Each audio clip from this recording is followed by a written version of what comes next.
Sejam muito bem-vindos a esta nossa exploração.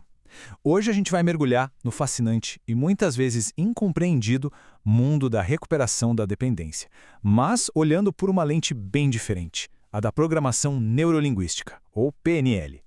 Para irmos direto ao ponto, vamos começar com uma estatística que, olha, simplesmente vira de cabeça para baixo quase tudo que a sociedade aceita como verdade absoluta sobre o vício.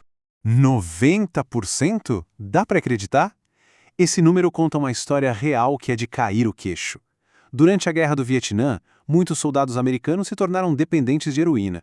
O governo e as autoridades de saúde já estavam esperando uma verdadeira catástrofe de saúde pública para quando eles voltassem.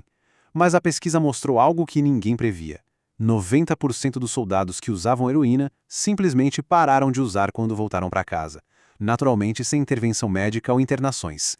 Basicamente, quando aquele ambiente hostil e estressante da guerra ficou para trás, a necessidade psicológica da substância desapareceu junto. E é exatamente essa surpresa que nos leva direto para a nossa primeira parte, o mito da doença, onde a gente começa a repensar a dependência. Historicamente, fomos ensinados a ver a dependência como uma doença física para a vida toda, né? Mas os dados mostram um cenário bem diferente. Estudos do Instituto de Saúde e Envelhecimento revelam que as pessoas que decidem parar de usar substâncias por conta própria, sem entrar naqueles sistemas convencionais, na verdade têm taxas de sucesso a longo prazo incrivelmente mais altas, batendo a marca dos 81%. Por outro lado, quem passa por programas tradicionais, tipos de 12 passos, fica ali na casa dos 32% de sucesso. Isso por si só já derruba muitas das nossas crenças sobre o que realmente funciona. E para provar o poder absurdo da nossa mente, dá só uma olhada nesse estudo psicológico clássico de 1973 do Alan Marlatt. Ele provou que as pessoas vão beber compulsivamente se elas meramente acreditarem que a bebida tem álcool, mesmo que seja literalmente só água com saborzinho artificial. Ou seja, a forma como a mente enxerga a situação, as nossas crenças guiam o comportamento com uma força muito maior do que a própria química da substância no corpo. O que nos traz à segunda parte da nossa análise. O problema do confronto e aquele temido efeito reverso. Pensem comigo. Se a nossa estrutura mental é o que comanda o show, como ficam aqueles métodos de tratamento que apostam no confronto agressivo?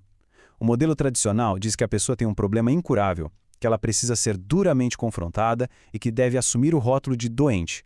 Mas a ciência já percebeu que bater de frente assim só aumenta a negação e a resistência da pessoa. Já pela ótica da PNL, a resistência não é rebeldia, é simplesmente uma falta de conexão, de rapport com o terapeuta. Para a PNL, a dependência é só uma estratégia de comportamento que a pessoa aprendeu e que pode ser resolvida desenvolvendo novas habilidades e não através de embates.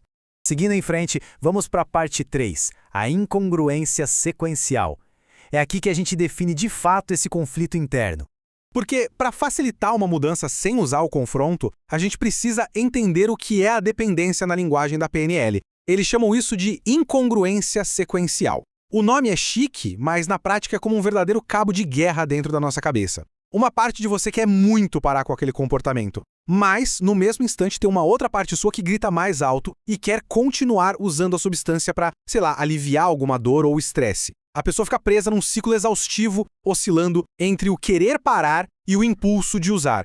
Aí vem a pergunta de $1 milhão. Se rotular a pessoa e tentar forçar a barra só piora esse cabo de guerra interno, o que funciona de verdade? Como a gente guia alguém para uma mudança comportamental natural? Para responder isso, entramos na nossa parte 4, os estágios da mudança, baseados na estrutura da entrevista motivacional breve. A grande sacada aqui é essa metodologia nada confrontadora, desenvolvida por Prochaska e sua equipe, que acompanha exatamente como a nossa mente toma decisões. Eles mapearam 6 estágios essenciais: pré-contemplação, contemplação, compromisso, ação, manutenção e reciclagem. A regra de ouro dessa estrutura é simples. Imagina você cobrar atitudes do estágio de ação de uma pessoa que ainda está lá na pré-contemplação, nem pensando no problema direito. Simplesmente não rola, é ineficaz. Nesses estágios bem iniciais, a melhor forma de ajudar é agir quase como um consultor, com muito respeito e criando rapport. Nada de cutucar o conflito interno da pessoa. Em vez de ficar martelando na dor e no que ela tem que evitar, o foco é puxar a motivação positiva. Para onde ela quer ir? Técnicas da PNL, como a famosa integração das partes, são fantásticas aqui porque ajudam a alinhar esses desejos que estão brigando da cabeça da pessoa, resolvendo aquela ambivalência toda de um jeito suave. E quando a pessoa finalmente chega na fase de tomar atitude, Vamos para a parte 5, ação e estratégia, onde a gente desconstrói o hábito. No estágio de ação, o foco muda.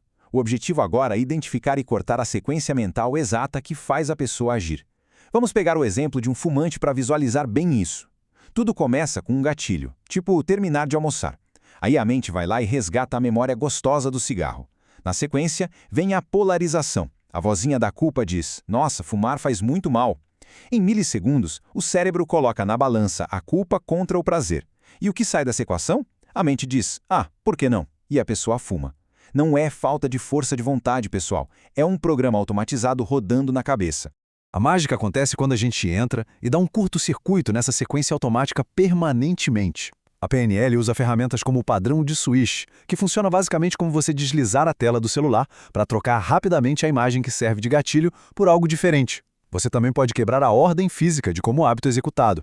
E, lógico, ressignificar aquele diálogo interno, mudando aquela voz de culpa pesada para uma motivação focada na saúde e no bem-estar. Isso nos traz à reta final, a parte 6, manutenção e descoberta. É a hora de construir uma vida pós-dependência.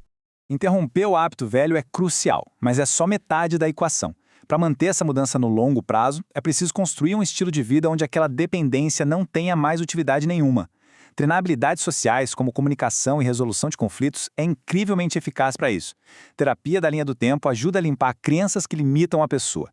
O objetivo é alinhar a vida com metas maiores. Lembra da história dos soldados voltando do Vietnã? É a mesma lógica. Quando você resolve o estresse do ambiente e dos relacionamentos, aquele comportamento antigo perde totalmente o sentido de existir.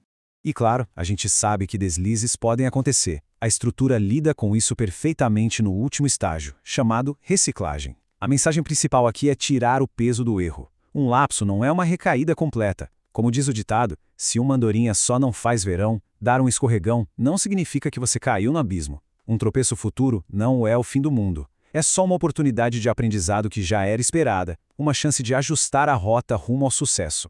Ao abraçar de verdade essa mudança de perspectiva, a pessoa consegue se libertar daquele rótulo pesado e limitante de ser alguém em eterna recuperação, onde a vida se resume a não falhar. Em vez disso, ela entra num estado contínuo de descoberta. Tem uma frase sensacional da Charlotte Davis Castle que diz: "Descobrir sugere abertura, expansão e crescimento." E é isso. Fica aqui a reflexão final para a gente. Como seria se, em vez de focar no confronto e na prisão de um diagnóstico, nós escolhêssemos tratar os nossos maiores desafios com empatia, curiosidade e disposição para aprender novas habilidades?